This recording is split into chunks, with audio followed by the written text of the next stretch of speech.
हाँ, तो मेरे प्यारे बच्चों, आप सब कैसे हैं। मैं राजीव मिश्रा अपने यूट्यूब चैनल के टारगेट क्लास 10th में आपका बहुत बहुत स्वागत करता हूँ।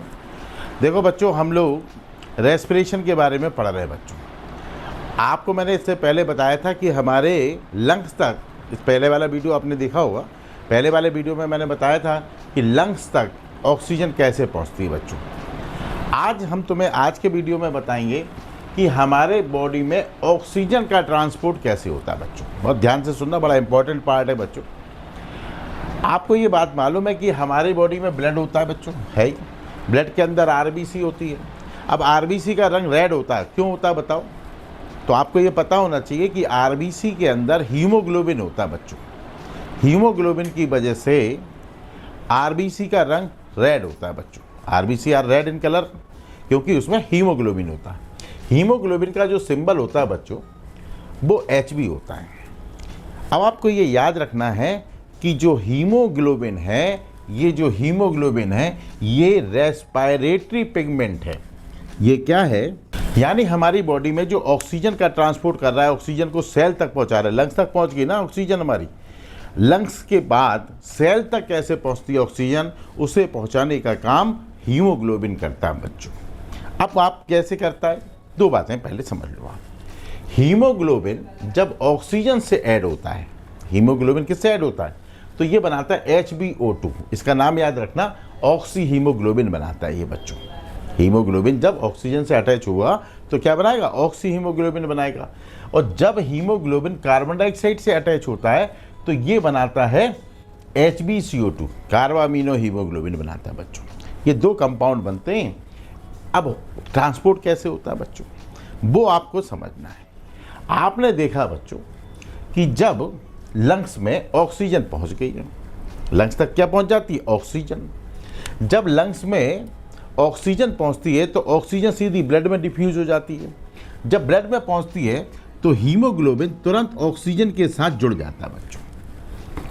यानी बच्चों, हमने तुम्हें पहले वाले वीडियो में बताया था एल्वेली के बारे में। यानी एल्वेली है ना हमारे पास, ऑक्सीजन जो है वो एल्वेली में पहुंच गई बच्चों। अब ये ऑक्सीजन तुरंत ब्लड में मिक्स हो जाती है, और जब ये ब्लड में मिक्स होती है तो हीमोग्लोबिन तुरंत ऑक्सीजन के साथ जुड़ जाता है बच्चों। अब ये बन गया HbO2। अब ब्लड इसको लेके चल रहा है। अब ब्लड तो 24 घंटे घूमता ही रहता है ना बच्चों। अभी हम लोग सर्कुलेटरी सिस्टम पढ़ेंगे, उसमें और डिटेल में पढ़ेंगे इसके बारे में। तो HbO2 ब्लड जो है इसे कैरी करते हुए आया, ये हार्ट में गया, हार्ट ने इसे पंप करके सेल में भेज दिया बच्चों। तो हर सेल तक, हमारी पूरी ट्रिलियंस ऑफ सेल्स होती है ना, तो ये बेचारा हार्ट होता है, हर सेल तक ब्लड भेजता है। इसका काम है हर सेल तक ब्लड को भेजना। अब ये बच्चों HbO2 जो है, यानी जब ब्लड सेल में के पे पहुंचा तो HbO2 ये टूट जाती है बच्चों तुरंत। ये अनस्टेबल कंपाउंड है, ये वाला जो कंपाउंड है बच्चों, ये अनस्टेबल है।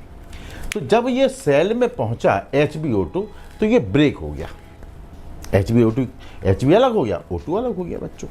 सेल क्या काम करती है, इसको इस्तेमाल कर लेती है रेस्पिरेशन में। ये ऑक्सीजन जो है वो यूज हो जाती है रेस्पिरेशन में, और फिर कौन सी गैस निकलती है, CO2। अब ये जो CO2 है, जो निकली यहाँ पर CO2, वो इस हीमोग्लोबिन से कंबाइन हो गई। हीमोग्लोबिन तो वही है ना, हीमोग्लोबिन से कंबाइन होकर ये बनाती है HbCO2। अब ब्लड वापस आ रहा बच्चों हमारे, तो ब्लड कहाँ आया, हार्ट में। हार्ट ने इसे पंप करके लंग्स में भेज दिया। अब लंग्स में क्या होता है बच्चों, जब ये लंग्स में पहुंचता है ब्लड, तो लंग्स में जो होता है HbCO2 ये ब्रेक हो जाता है, और Hb अलग और CO2 अलग। CO2 बाहर चली गई बच्चों। ये Hb क्या करता है, ये O2 को फिर से जुड़ जाता है O2 के साथ में, और HbO2 बनाता है बच्चों। फिर से ये ऐसे HbO2 आ गया बच्चों, ठीक है ना। तो इस तरह से हमारे बॉडी में ऑक्सीजन और कार्बन डाइऑक्साइड का ट्रांसपोर्ट होता है बच्चों। ठीक, बहुत सिंपल सा प्रोसेस है। फिर से आप समझो, एक बार मैं तुम्हें दोबारा बताता हूँ, शॉर्ट में बताता हूँ बच्चों। देखो बच्चों, फिर से समझने की कोशिश करती। ऑक्सीजन हमारे लंग्स तक पहुँच गई। लंग्स में कहाँ पहुँचती है, एल्वेली के पास पहुँच गई बच्चों। एल्वेली से वो सीधी ब्लड में मिक्स हो गई।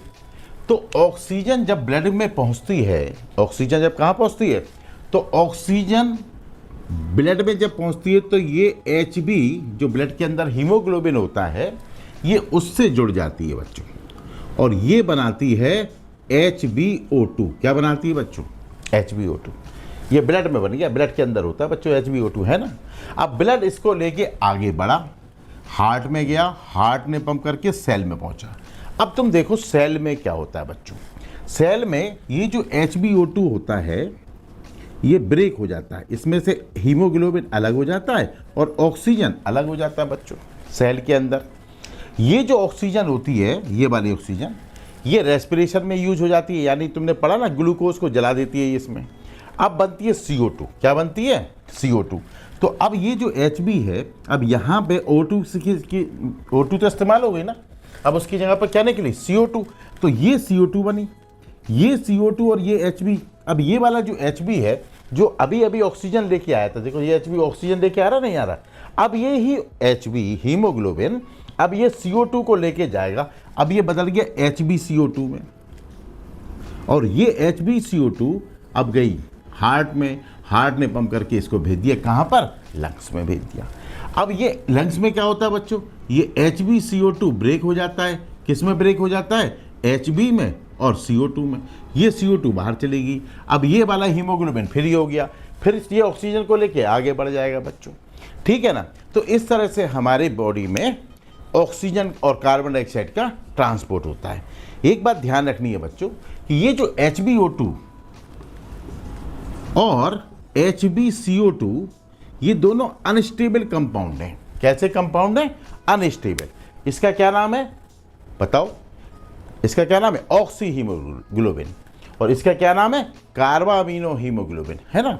ये दोनों अनस्टेबल है। अनस्टेबल क्यों है भाई, ये अनस्टेबल इसलिए है क्योंकि ये जब लंग्स में जाते हैं तो ये ब्रेक, देखो लंग्स में गया तो ये HbCO2 ब्रेक हो गया, HbCO2 है ना, लंग्स में कौन ब्रेक होता है, HbCO2, और जब सेल में पहुंचता है तो HbO2 ब्रेक हो जाता है बच्चों। तो ये दोनों अनस्टेबल कंपाउंड हैं। तो Hb क्या है, ये ऑक्सीजन को कैरी करता है, मतलब एक तरह से तुम समझ लो कि ये क्या है, एक मजदूर है, ऑक्सीजन को लाया, ऑक्सीजन को छोड़ा, कार्बन डाइऑक्साइड को उठाया, फिर लंग्स तक पहुंचाया इसने।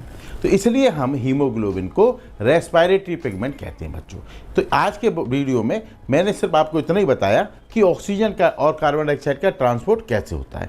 अगले वीडियो में मैं आपको बताऊंगा कार्बन मोनोऑक्साइड पॉइजनिंग के बारे में बच्चों, ठीक है ना। अगर ये वीडियो में कोई चीज़ ना समझ में आई हो तो आप हमें कमेंट करके पूछ भी सकते हैं। वीडियो अगर अच्छी आई हो तो कमेंट में कभी हमारे लिए अच्छे शब्द भी लिख सकते हैं आप। हमें बड़ा आपका इंतजार रहता है। Thank you very much.